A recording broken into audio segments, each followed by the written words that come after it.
Welcome to our once in a lifetime, oh my god, it is so warm out, October farm tour. Here in Kelowna, BC, Canada, Zone 5, we normally get our first frost early October. I like to say mid-October because I just like to be positive about maybe how long I can get. We're currently nearing the end of October, and not only have we not had a frost, but the days are so warm that people are still going to the beach. Our flower farm starts producing at the end of April with tulips.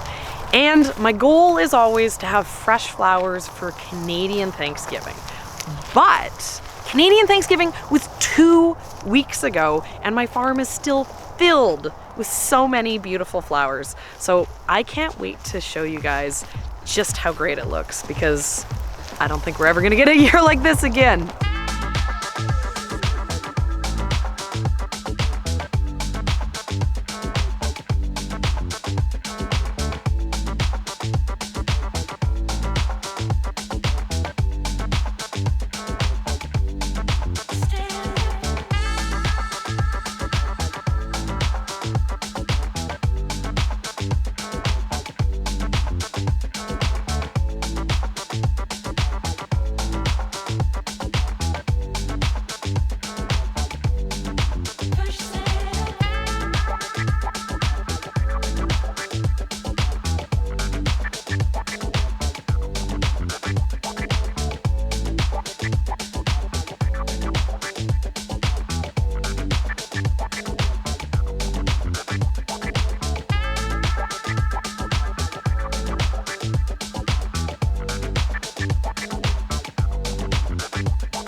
I am not very good at growing dahlias. They do not like it here. We get so hot in the summer and so dry that they really suffer. I'd have to water them like every single day, which I'm not willing to do, to get them to really thrive. So I've never had them look as beautiful as they currently look. They've been having these cooler nights. We get about 10 degrees, and then the days have been up to 25, and it feels like this is like their prime conditions. And so they're blooming so beautifully for us. It's been really fun, and it makes me really jealous of everyone who has these like ideal dahlia conditions. We've been having a crazy year on the farm. This year we had only flowers for the first time ever, and we've had more success than we could have ever expected. Because of that, we have just been harvesting and selling like crazy. So the farm is a little bit of a mess. At this point, I am looking forward to Frostmas. Most flower farmers at this point are ready for a break. And once that happens, once I'm done with the harvesting and the selling, then I'll have an opportunity to get in here and do a big cleanup. So bear with me, there's lots of weeds, but in between those weeds, there's so many good flowers. One of my workhorses on the farm this year and every year and forever into the future is Rudbeckia. I absolutely love it. This bed has been producing since June. It's incredible how many flowers we pull out of this every single week. This is double daisy. She's not my favorite. Indian summer is my preferred. But yeah, man, these have been loving the cool weather too. They are just going and going and going. You're so cute. You're so cute. With the beautiful weather that we've been having, areas on my farm that I had basically given up on have even started to produce again. Over here, we have my bed of feverfew. This was from the spring. This produced buckets and buckets and buckets and buckets of stems. And it started to flower again. Where we are, we never get a second flush of feverfew. And then this bed on the left, which isn't looking like too much now, this was another bed that I'd given up on. I had this celosia. I'd planted it so late and it was really unhappy. But because of this super long, super hot fall that we had, I was able to harvest this entire bed out and get lots of really usable stems for Thanksgiving, and also a bunch that I hoarded for my dried flower collection over the winter. I did very poorly this year on succession plantings. I messed up a lot of things, including sunflowers. But the one thing I did right is I planted perfectly in time for my Thanksgiving. This is 2 full beds of sunflowers that I planted, and I got these nice little minis by planting them really close together. I've been picking off of this bed for 2 weeks. I did a whole mix of varieties into a single planting. I had an orange, a white, plum, red. This is the red, I think. I had a double, all of them mixed together, and because of that, they kind of bloom, varieties bloom kind of in succession. So this has been a lifesaver. This is like saved my butt for making all the Thanksgiving bouquets that I made, and it's been here for me for these last few weeks. These have been incredible to have, and I won't make that mistake again. Sunflowers. If you're a flower farmer, you must have sunflowers, always and forever. Just as the dahlias have been loving the cooler nights along with the warm days, my straw flowers have been going crazy too. Straw flowers, they really like to be planted into the cool of the spring. I had this gorgeous flush quite early on in June, picked a ton out of this, and then it slowed down when we got into August and it was really hot, and you know, it was pouting a little bit. But now with this like whole month of long cool nights, it is just so happy again. I have so many straw flowers coming out of here, and this makes me really happy because I have a really big craft fair for Christmas coming. And straw flowers are the #1 dried flower. I can sell just straw flowers on their own, and they just sell super fast and super good. And I mean, look at some of these colors. These very happy, very, very happy. Along with all the stems that I'm getting off of my straw flower beds, I also have my statice. I planted 2 full beds of statice this year, which was like the smartest thing I've ever done because I love it and it's my favorite and it gave me infinite stems. But I'm not lying when I said it gave me infinite stems. I have so much statice that I could not keep up with it. There's a bunch of stuff that I didn't get to. It's dead, it's setting seeds.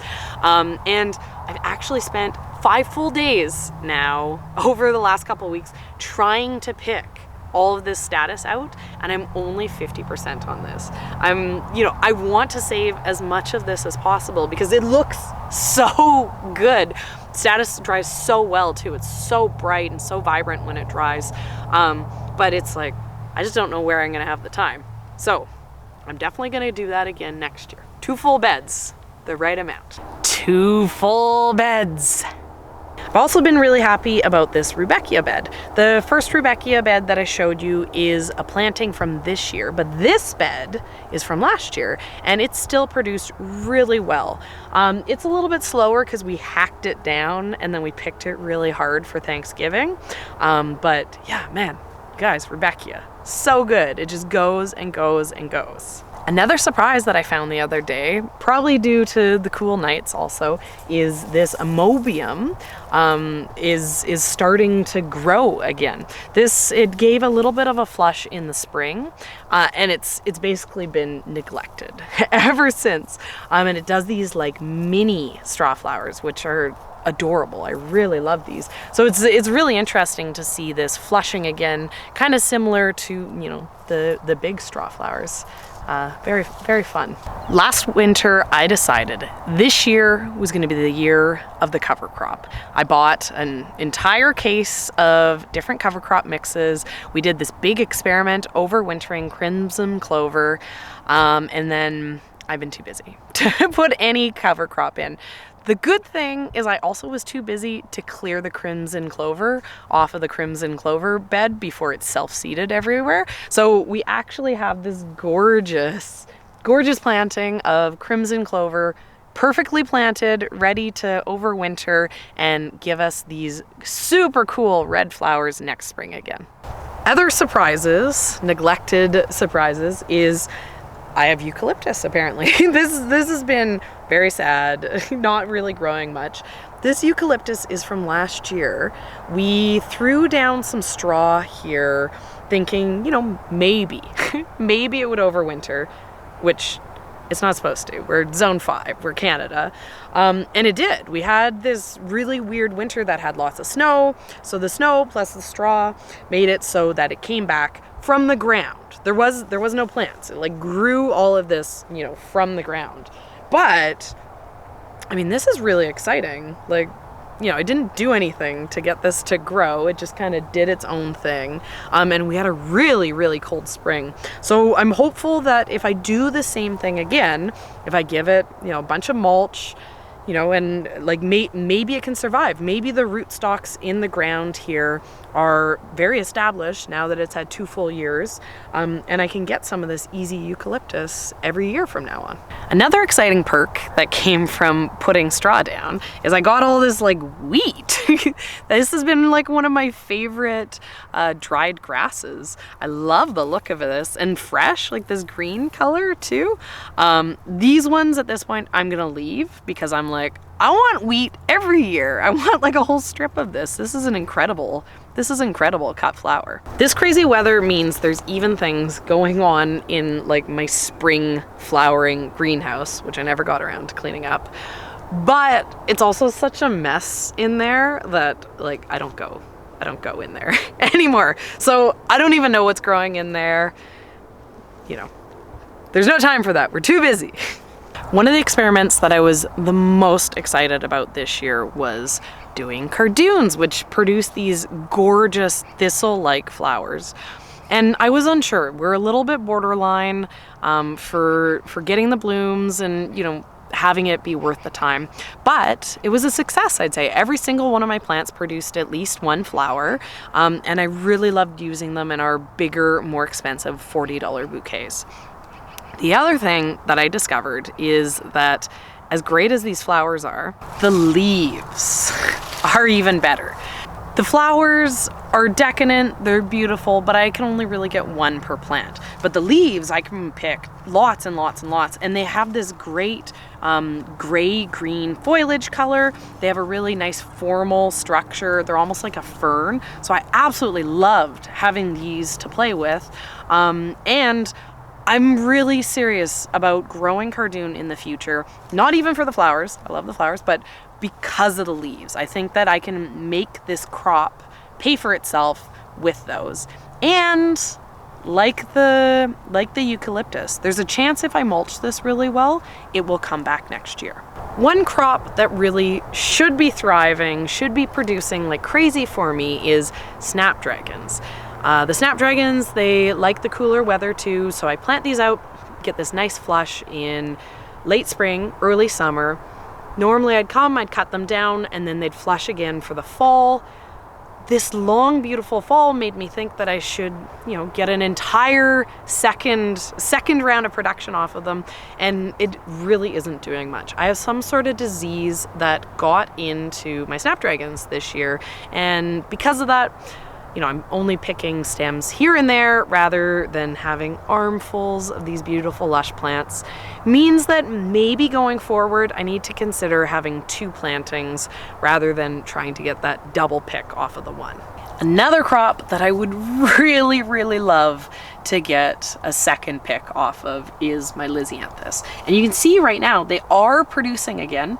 This is Roxanne Brown, and this was my first to bloom, and most of them have bloomed again with these shorter stems, which, you know, are still great for some shorter special bouquets at this time of year.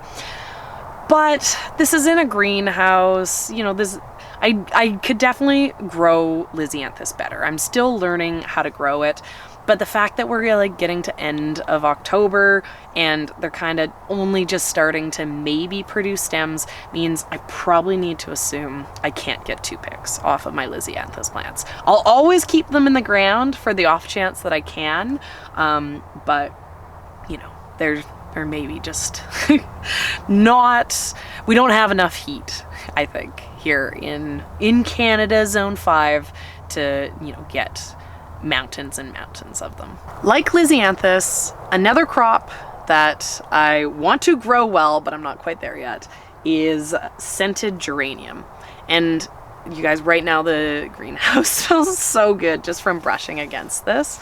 It's this beautiful, like lemony, lemon lime almost scent. I love it. And it makes a really, really pretty, really sophisticated foliage, but I can never get them to grow big enough. I last year grew them out in the field. They looked like this. This year I was like, I'm gonna grow them in the greenhouse. They need that extra heat, get them to grow bigger. They look like this. I don't know. I don't know what the trick is, but I want to figure it out. I think maybe part of the problem is I planted these a little bit too late. But yeah, this is a good greenery for the fall. If only I can grow it better. This one's flowering over here. The geranium doesn't overwinter, even in a tunnel like this for us, but there is a chance that I could pull these inside and then get them to survive over the winter, to then replant in my garage. So we might be doing a little bit of an experiment about how to save stock on these, because I actually go and I buy these from our local nursery. And so that makes it a little expensive to, plant like 100 of them, which would be my ideal number. So, this is one of those ones. I want to do better. I want to learn more. This is what 1 year eucalyptus looks like. So I know that my 2 year eucalyptus wasn't very exciting, but you can see that 2 year eucalyptus was 4 times as exciting as 1 year eucalyptus. It's a tricky crop. This is my amaranth bed, and we've been picking off of this like crazy. It's been a lifesaver. Brown amaranth, red amaranth, these are like some of the ultimate pieces to be able to add into fall bouquets to give those punchy fall colors. I'm gonna come in here and I'm gonna strip absolutely everything this week. Like the straw flowers, like the status, this makes an excellent dried flower. And it also makes a lot of bulk. So anything that I can get out of here to, put together for my dried flower season coming up, amaranth just on its own, I really like the look of it. So I know this is looking kind of dead and pathetic, but there's still money in here, guys. And this beautiful blush-toned amaranth right here will not be getting saved and not dried, because this is actually a nasty weed. Well, judging by how much seed is in here. I'm gonna have lots of it next year too, so I don't have to worry about any shortage of it. Our tomato greenhouse is still producing like crazy. This whole section thrived on neglect this year. We didn't do much with it. But we've still been able to be in here snacking on tomatoes all the time. We've been able to pick lots of eggplants and cucumbers. So, I'm happy with it. We want to do better on tomatoes next year. Even if we're not selling tomatoes, we at very least want to be filling our freezer full of tomatoes, because we're tomato-based life forms. And so if we don't eat tomatoes all day, every day, then, we're failing at existence. But it is nice to get this kind of almost extra month of tomato production than what we'd normally have. I love them. Oh my God, give me that. I didn't even know that we had peppers over here. We have like these gorgeous peppers that are ripening. It's really hard to get peppers to ripen to red, but proof of just how much heat there's been. And then this is my money maker right here. There's all of my summer flowers that have just been going and going and going, and this is where we've been picking to sell like crazy. These 2 beds of zinnias behind me were probably started in trays in April. I planted them out in May after we were past our last frost, and they've been just growing and going like crazy ever since. They've slowed down a lot, but to still have zinnias at this time of year, and for, the plants, they're starting to get the powdery mildew, but for them to like still be as healthy and producing like nice big flowers like this is incredible. We planned originally to do 2 successions of zinnias. We wanted to have 4 beds of zinnias in total, and we only had this 2. I thought that we were gonna really suffer come September, into October for the lack of zinnias, and the weather has just been perfect for us. It's incredible to have so many. Everyone always asks, this has been like the flower of the year on the farm, and so this is Zowie, and I got it from Johnny Seeds. Basil is one of the most frost sensitive things that we grow on the farm. Basically this whole bottom section is like zinnias are super frost sensitive, basil, we have cosmos, they all die really quickly on the frost. but it's still going strong. I planted an entire bed of this cinnamon basil down here to bloom for me for September, because the darker color foliage makes for a really nice fall look palette. I like to do this with like reds and browns and oranges, and people really like the dramatic darker look. And I planted an entire bed. I planted more than I knew what to do with because I also like this dried. But I'm so glad I did because I'm nearing the end of the bed. I've been picking from the other side, and I only really have enough left for another like week or two without having any left to dry. Last year we grew marigolds for the very first time. We just did an experiment. I think I had 50 of them. It was a pretty small section. Maybe I had even less. I love them. I was like, I need to grow more of these. So this year, committed, we wanted to do an entire bed of marigolds. And we actually had even more than a bed. This is a little extra segment. This variety is Cocoa Gold, and it's pure gold for me. I love it. It's just been producing like crazy. This one started, I think, in July. And it slowed down a little bit, and now its second flush is crazy. The flowers are smaller, but they're small because like every single one of these stems has like 10 flowers on it. I love the look of the marigolds, and our customers love the look of the marigolds too. One of the things that I've been really surprised about, because I think of marigolds as a bit of a budget flower, but no one recognizes what they are. I have people all the time telling me how they love the gorgeous mums that I use in the bouquets. And then they point to the marigolds. They're like, I'm buying it because of the mums, which has me really excited because if my customers are as excited about marigolds as I am, then it means that I can grow lots and lots of marigolds. So Coco's coming back next year. I'm tracking her down in all of her colors. As we walked up to the cosmos here, Ian was like, wow, the cosmos look so good. And it made me laugh because the reason why they're covered in blossoms and look so full and lush is that I'm over it. I'm done. They've gotten too far. They're chaos. I can't pick them anymore. And so I actually haven't picked this bed for a week and a half. And because of that, it's completely bloomed out, and they look really beautiful. I can't believe we still have cosmos looking like this at this point in the farm. It's been a crazy year. You guys, how can you not be obsessed with marigolds with this? And then I have one last thing on my farm that you guys probably didn't even know about because it's been hiding down here in the weeds. And that is, I have an entire bed of different miscanthus grasses, which make these beautiful blooms at this time of year in the fall. We planted this last spring, I think. And it's been really hard for me to find it. We were so hot and so dry last year that even though the miscanthus grasses are so drought tolerant, they really suffered. But I knew they're perennials, they're coming back. As long as we kept throwing some water down in this section of the farm, we'd find them. And here they are, right? It looks, when I look down this row, following where the blooms are, looks like I haven't lost a single plant. This is still looking really full, which has me really excited because eventually this is just going to be a hedge. And the reason why this is planted where it is because this is the end of our farm. This is where it stops. It's going to stop with this beautiful hedge of grasses that will bloom in the fall before we then just have a walking strip around the edge at the fence line.